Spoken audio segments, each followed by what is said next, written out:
Welcome to Faith in 5, a weekly video devotional designed to discuss practical spiritual concepts in 5 minutes or less.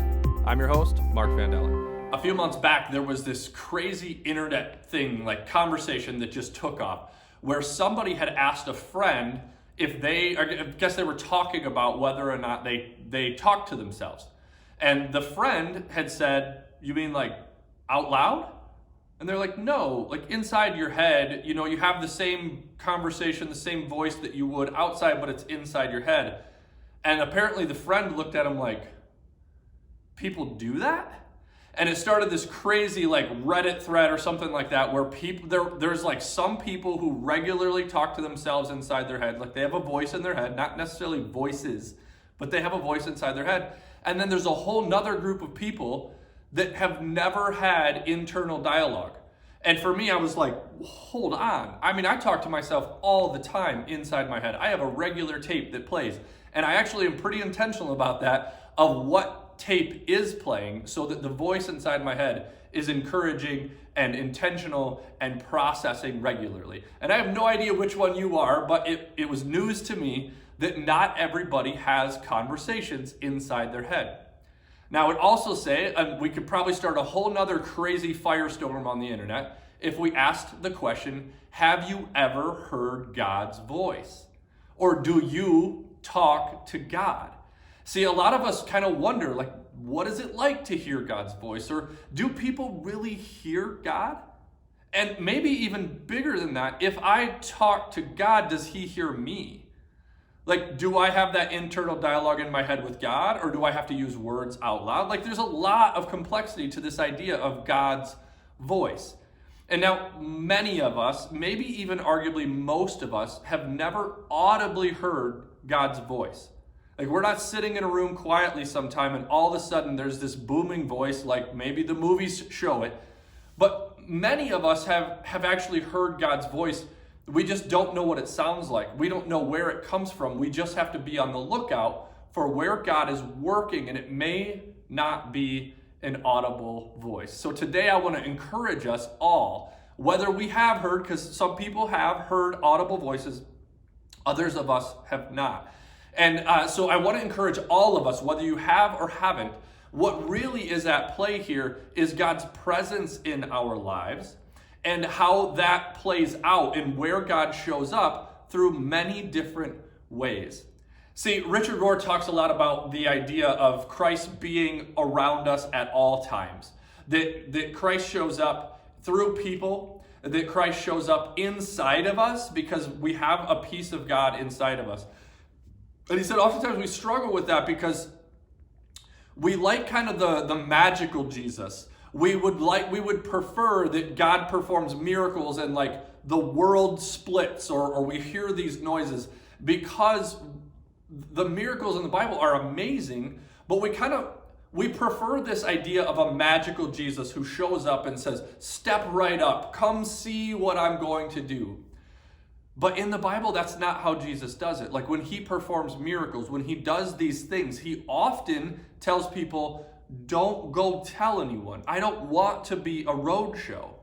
And he actually doesn't say, "Yeah, I know, I'm pretty great. I saved you." He says, "Your faith has saved you." See, all of these examples of Jesus' miracles are not magical Jesus. And although that's maybe what we want, it's not what is reality. Jesus shows up in a way that says, "I want a partnership. I want a life alongside you. And when I leave here, you are going to be my voice. And you're going to hear and feel my presence, whether you're alone, or I guess when you're alone, and when you're with other people." When Jesus left this world, or right before he left this world after Easter, Jesus tells us in John 14, 15 through 16, that he will be with us through the Holy Spirit. He says, "If you love me, follow me." So it starts off with like, hey, I'm kind of interested in a partnership here. I'm not saying like, I'm going to do all the stuff and then you guys just sit back. I want to invite you. If you love me, follow me. And then he says, "I will ask God to send you the Holy Spirit." Other verses say, "I will ask God to send a friend to be with you. He will help you so that you're not alone. You don't have to do this alone.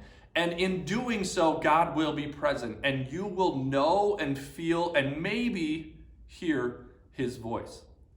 He goes on in verse 18, he says, I will not leave you as orphans here. I'm not going to just do all this stuff and then vanish and not help equip you. That's why I'm sending the Holy Spirit. He goes on to talk a lot about this idea of we're in this together. You, me, God, and again, God's presence here through the Holy Spirit. So with all of this, Rohr goes on to talk about this idea of partnership, of we're in this together. And the reason that many of us, and a challenge for myself as well, that we like Magical Jesus is because it takes the responsibility off of us and it puts it 100% on Jesus and God. So for anything good to happen in this world, God has to show up. God has to do miracles. We need Jesus. And Jesus says, no. I'm showing you the way. I'm paving the path, but I want you to join me. I want you to follow me. It's God or Jesus does not say you need me here in order for this to work. He says the way this works is that we do this. And he's very clear about that. But the problem is that's hard. We have a responsibility. We have ownership. And Jesus does not want to create a codependent relationship where we can't do without him physically present. Now, what we need is this presence of the Holy Spirit so that we can do things with God in mind, that we can impact this world with God as a part of our lives. And so all of this to say that when we talk about God's voice, it is not always an audible God showing up. Sometimes it might be in that inner dialogue. Sometimes it might be through a friend that we're sitting and having coffee with. And sometimes it might show up as we read a book, that God shows up and he bumps us, he nudges us, and he inspires us to be more and to be more connected and then to continue to impact this world.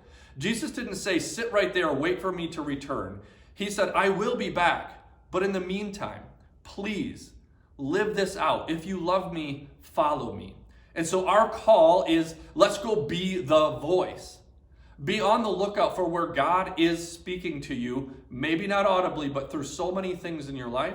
And then let's go out and be that voice. Let's go out and be the example of what Jesus came here to be. If you love Jesus, follow Jesus. Be the voice and be on the lookout for where God is working in your life. Thanks for watching Faith in 5. If you like what you see, please like and share. If you're interested in making a donation to our ministry, please click the link below.